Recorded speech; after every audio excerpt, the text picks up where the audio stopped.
From Pacifica, this is Democracy Now! I don't want to transform America. I want to restore to America the economic values of freedom and opportunity and limited government that have made us the powerhouse of the world. Mitt Romney makes a clean sweep of Wisconsin, D.C., and Maryland primaries, bringing him closer to the Republican presidential nomination. We'll speak with the nation's John Nichols in Madison, Wisconsin, where neither leading candidate appeared with Republican Governor Scott Walker, who faces a recall vote. Then it was 44 years ago today, on April 4th, 1968. I have some very sad news for all of you, and I think sad news for all of our fellow citizens and people who love peace all over the world. And that is that Martin Luther King was shot and was killed tonight in Memphis. We'll talk about the FBI surveillance of Dr. Martin Luther King with Pulitzer Prize-winning journalist Tim Weiner, his new book, Enemies, A History of the FBI. We'll also look at FBI surveillance today with former FBI Special Agent Mike German, now with the ACLU, which has obtained new documents that reveal the FBI's mosque outreach program was used to spy on Muslims in San Francisco. All that and more coming up. Welcome to Democracy Now!, democracynow.org, The War and Peace Report. I'm Amy Goodman. President Obama's accused Republicans of favoring the rich with a, quote, radical budget plan that focuses on cutting popular programs. Obama called the new Republican budget blueprint, quote, thinly veiled social Darwinism. Obama's comments were his most thorough and direct public reaction to the plan House Budget Chair Paul Ryan unveiled 2 weeks ago. This congressional Republican budget is something different altogether. It is a Trojan horse. Disguised as deficit reduction plans, it is really an attempt to impose a radical vision on our country. It is thinly veiled social Darwinism. It is antithetical to our entire history as a land of opportunity and upward mobility for everybody who's willing to work for it. A place where prosperity doesn't trickle down from the top, but grows outward from the heart of the middle class.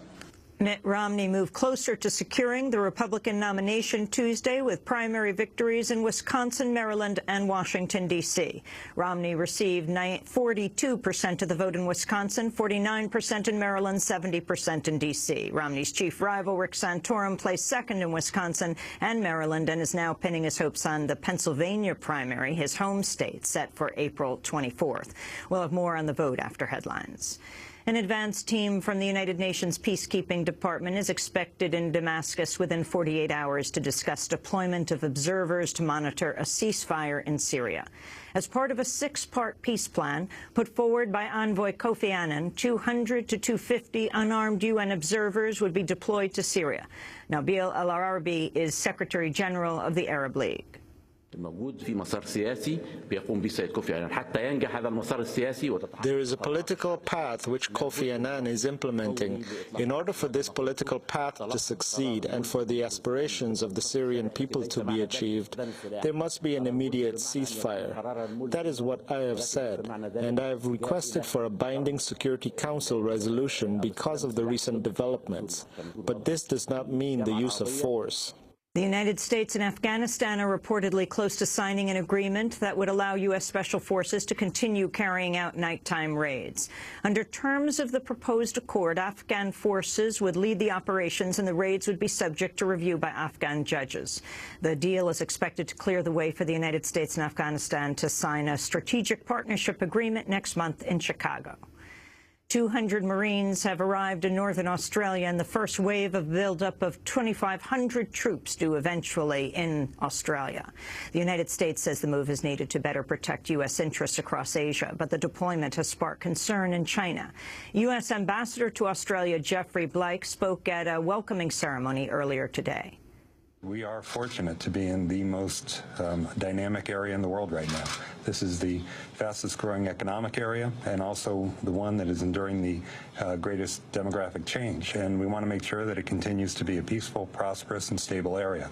The way that we accomplish that is by ensuring that trade routes are open and that we're prepared for any issue that could come up. And so the opportunity to train here in Darwin is ideal for having the ability to do that.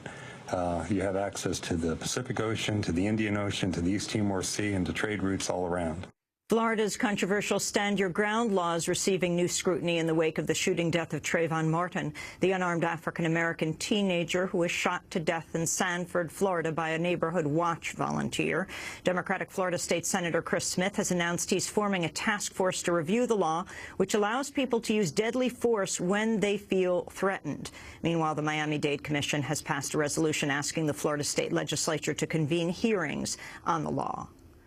A newly released 2006 State Department memo reveals there was division within the Bush administration over the Justice Department's authorization of so-called enhanced interrogation techniques. The author of the memo, Philip Zelikow, wrote, quote, "Under American law, there's no precedent for excusing treatment that is intrinsically cruel, even if the state asserts a compelling need to use it." Zelikow, who was counselor to then-Secretary of State Condoleezza Rice, went on to criticize several interrogation methods, including waterboarding, walling, dousing, stress positions, and cramped confinement. The International Criminal Court has rejected calls to open an investigation into war crimes committed by Israel during its 3-week attack on Gaza that began in late 2008. ICC prosecutor Luis Moreno Ocampo said his office has no jurisdiction over the Palestinian territories until the United Nations recognizes them as a state. Rupert Murdoch's son James has become the latest casualty in the phone hacking scandal that's shaken Murdoch's News Corp media empire. On Tuesday, James Murdoch resigned as chair of the British satellite broadcasting company BSkyB. The move comes a month after he resigned as chair of News International. Up until last year, James was seen as the heir apparent to his father's media empire. Porter Bibb is managing partner in an investment bank specializing in media ventures. James Murdoch did not want to be seen to be forced out of office as chairman of BSkyB, which might have been inevitable when the parliamentary committee's report comes out 10 days from now. He's also, with his father, Rupert Murdoch, about to be called in front of the Judiciary Committee, the Levinson Committee, to testify on bribing public officials. And then there's a third investigation underway. The Metropolitan Police, Scotland Yard, is very close to charging at least some of the 28 people who have been arrested from various News Corp entities. The Justice Department is threatening to sue Maricopa County Sheriff Joe Arpaio, who's accused of committing flagrant civil rights abuses against immigrants in Arizona. Settlement talks between Arpaio and the federal government broke down Tuesday because of Arpaio's resistance to having an independent monitor oversee his compliance with the settlement. In a letter to the sheriff's office, a Justice Department official accused Arpaio of, quote, wasting time and not negotiating in good faith. He also said the Justice Department has recently uncovered more information on the office's failure to investigate sex crimes. Greenpeace has repeated its call for an end to oil exploration in the Arctic after activists with the group found evidence of environmental pollution in the North Sea connected to a natural gas leak at a platform owned by the firm Total. Christian Bussau is leading the Greenpeace expedition in the Arctic. When Greenpeace arrived early this morning at the platform, we found oil on the water surface, we smell the gas, the chemicals in the air, and we take water and oil samples and we take air samples. We use our gas detection camera to make the gas visible, which comes out from the platform. And what we can say is, this accident is a serious accident. It will be not easy for Total to solve the problem, and therefore our demand is no oil exploration in the Arctic. This is far too dangerous, this is far too risky, and therefore we do not want the oil industry to go into the Arctic. A string of tornadoes ripped through parts of northern Texas Tuesday, damaging hundreds of homes, throwing trucks into the air, and leaving thousands without electricity. No major injuries or deaths are reported. Weather warnings are in place across the country today as another wave of storms is expected.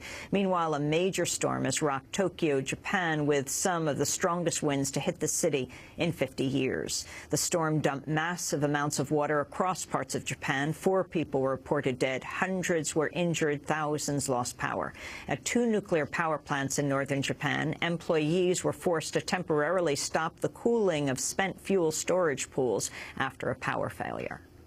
In news from California, about 100 students took part in protests at Santa Monica College Tuesday against the school's plan to implement a 2-tier tuition system that will offer some core courses at a higher cost. Police responded with pepper spray after dozens of students began chanting during the college's Board of Trustees meeting. At least 2 students were taken to a hospital after the pepper spraying. Donald Trump announced Tuesday a Canadian transgender beauty pageant contestant will be allowed back into the Miss Universe Canada contest. Jenna Talakova was thrown out last week after organizers ruled she was not a, quote, naturally born female. Talakova underwent gender reassignment surgery 4 years ago and carries a Canadian passport, driver's license, and birth certificate that all identify her as a woman. Trump made the decision hours after Talakova spoke out publicly. I am a woman. I was devastated, and I felt that excluding me for the reason that they gave was unjust. I have never asked for any special consideration. I only wanted to compete. I saw the statement by Mr. Trump's representative that was issued yesterday, and I find it quite confusing. And the sculptor and printmaker Elizabeth Catlett has died at the age of 96 in Mexico. She was renowned for her portrayals of African-American and Mexican women. Born in Washington, D.C., she moved to Mexico in 1946 and became friends with the great Mexican muralist Diego Rivera. In 1962, the State Department banned her from returning home for nearly a decade because of her political affiliations. And those are some of the headlines. This is Democracy Now!, democracynow.org, The War and Peace Report. I'm Amy Goodman. And I'm Nermeen Sheikh. Welcome to our listeners and viewers around the country and around the world.